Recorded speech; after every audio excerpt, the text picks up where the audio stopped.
किजे करे से लव कैलू ओ करे से परेशानी बा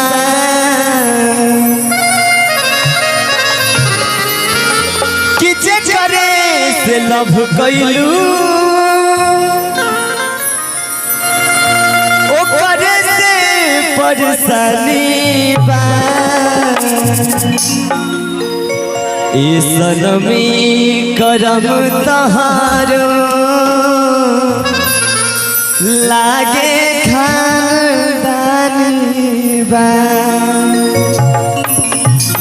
लेकिन रवि भैया कहे के बाद एगो लड़का एगो लड़की से बहुत प्यार करते हैं भैया। अचानक लड़किया के एक दिन शादी सेट हो गई तो लड़किया जब काट देवे आ गया तो लड़के बाद देखी क्या कहता भैया।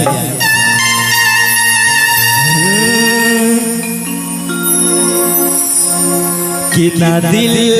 तेरे रहती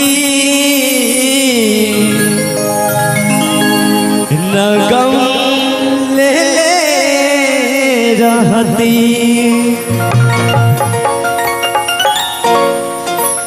न दिल तेरे रहती न गम ले रहती न दिल तेरे रहती न गम ले रहती किस्मत में न रहल पहले हमसे कहल किस्मत में न रहल पहले हमसे कहल प्रेम धारा बहती न दिल तेरे रहती न गम ले रहती न दिल तेरे रहती न गम ले रहती।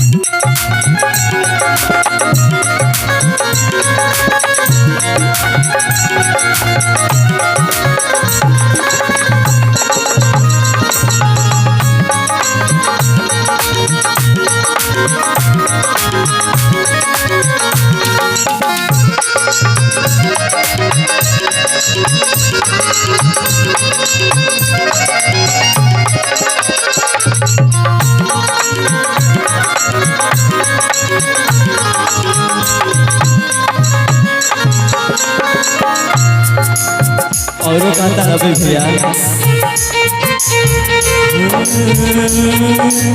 झूठे पियवलू मोहब्बत पानी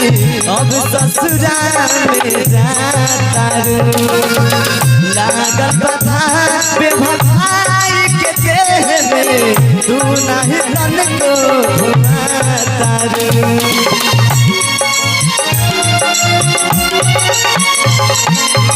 झूठे पियवलू मोहब्बत के पानी अब ससुराल तारू लागल बधा बेवफाई के देह तू नहीं तन को धुआ तारू कहती तबनु कहती न दिल दिले रहती न गम ले रहती न दिल दिले रहती न गम ले रहती।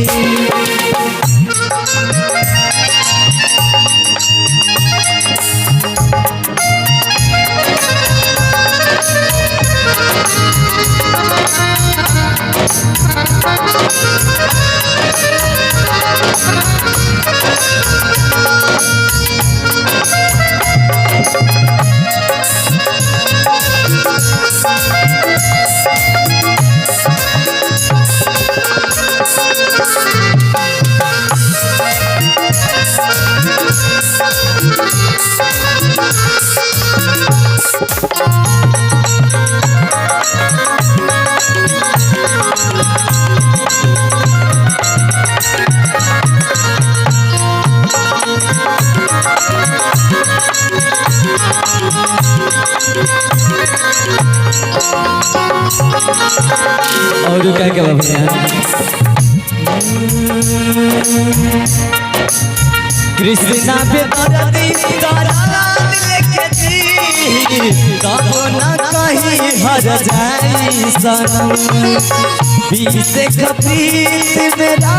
है भुलाई तोड़ दिल सारा तू मन के भरम कृष्णा पे दर्दी दराज लेके जी कबो न कहीं हर जाई सनम परम प्रीत में राह भुलाई तोड़ दिल सारा तू मन के भरम दर्द सहती तबेनु कहती न दिल दे रहती